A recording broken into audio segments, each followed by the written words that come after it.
YCP MLC Anantha Babu driver వీధి సుబ్రహ్మణ్యం హత్య కేసులో పోలీసులు కుమ్మక్కు అయ్యారంటూ సుప్రీంకోర్టు తీవ్ర అసహనం వ్యక్తం చేసిన నేపథ్యంలో రాష్ట్ర ప్రభుత్వం వెంటనే క్రమశిక్షణ చర్యలు చేపట్టింది.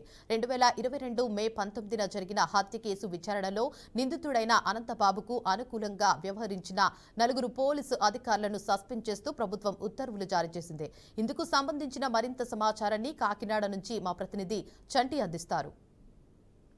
వైసీపీ ఎమ్మెల్సీ అనంతబాబు డ్రైవర్ వీధి సుబ్రహ్మణ్యం హత్య కేసు విషయంలో సుప్రీంకోర్టు తీవ్ర ఆరోపణలు చేసిన నేపథ్యంలో రాష్ట్ర ప్రభుత్వం క్రమశిక్షణ చర్యలు అయితే చేపట్టడం తెలుస్తూ ఉంది. ఇందుకు సంబంధించి అప్పుడు 2022లో పనిచేసిన పోలీసులపై క్రమశిక్షణ చర్యల్లో భాగంగా 4 వేటు వేసినట్లుగా స్పష్టంగా తెలుస్తూ ఉంది. అయితే అప్పుడు డిఎస్పీగా ప్రస్తుతం భీమవరంలో అడిషనల్ ఎస్పీగా కొనసాగుతున్న భీమారావుతో పాటుగా వెయిటింగ్ లిస్టులో ఉన్న డిఎస్పీ మురళీకృష్ణారెడ్డి, అలాగే కోనసీమ జిల్లాలో పనిచేస్తున్న సీఏగా పనిచేస్తున్న ఆకుల మురళీకృష్ణతో పాటుగా కాకినాడ పోర్టులో ఎస్ఐగా పనిచేస్తున్న సతీష్ బాబు నలుగురిపై రాష్ట్ర ప్రభుత్వం అయితే వేటు వేసినట్లు స్పష్టంగా తెలుస్తూ ఉంది. అయితే వీరిని విచారణ పూర్తయ్యేంత వరకు ఇటు బయట సస్పెండ్ వేటు కొనసాగుతుందని అయితే రాష్ట్ర ప్రభుత్వం స్పష్టంగా తెలిసింది. నవంబర్ 30 లోపు అనంతబాబు కేసు విషయం ఒక కొలిక్కి రావాలని అయితే సుప్రీంకోర్టు అయితే మాత్రం ఇప్పటికే ఒక స్పష్టత ఇచ్చిన నేపథ్యంలో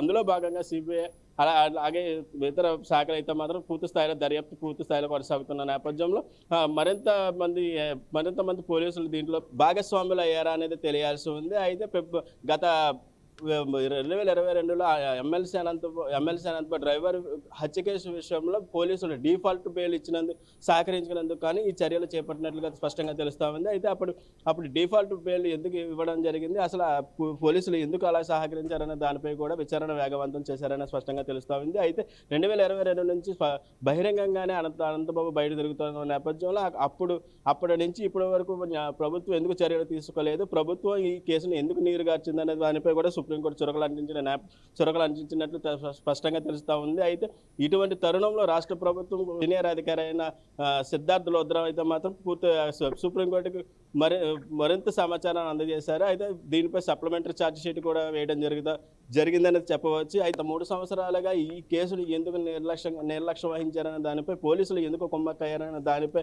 సుప్రీంకోర్టు తీవ్ర విమర్శలు చేపట్టిన నేపథ్యంలో ప్రజా సంఘాలు అటు దళిత సంఘాలు కూడా తీవ్ర ఆరోపణలు చేస్తూ ధర్నాలు కూడా చేసిన వైనం తెలుస్తూ ఉంది. అయితే వీటిని గత ప్రభుత్వం సీరియస్గా తీసుకోకపోయినా సరే కూటమి ప్రభుత్వం వచ్చిన తర్వాత ఈ కేసును పూర్తి స్థాయిలో సీరియస్గా తీసుకుని పూర్తి స్థాయిలో విచారణ చేపట్టిన నేపథ్యంలో అనంతబాబు భార్యను కూడా A2గా చేర్చడం జరిగింది. అలాగే 4 పోలీసులను అయితే మాత్రం సస్పెండ్ చేసిన నేపథ్యంలో మరి రాబోయే రోజుల్లో ఈ కేసులో ఎవరైనా ఛార్జ్ షీట్లో పొందుపరుస్తారా, లేకపోతే సస్పెండ్తోనే కొనసాగుతారా, లేకపోతే ఇంకా ఎంతమంది దీంట్లో భాగస్వాములు ఉన్నారో తెలియాల్సి ఉంది. ఏదేమైనా సరే ఎమ్మెల్సీ అనంతబాబు డ్రైవర్ విషయంలో రోజుకి కొత్త విషయాలు అయితే వెలుగులోకి వస్తున్నాయి. కెమెరామెన్ సుమంత్తో రిపోర్టర్ చంటి, కాకినాడ.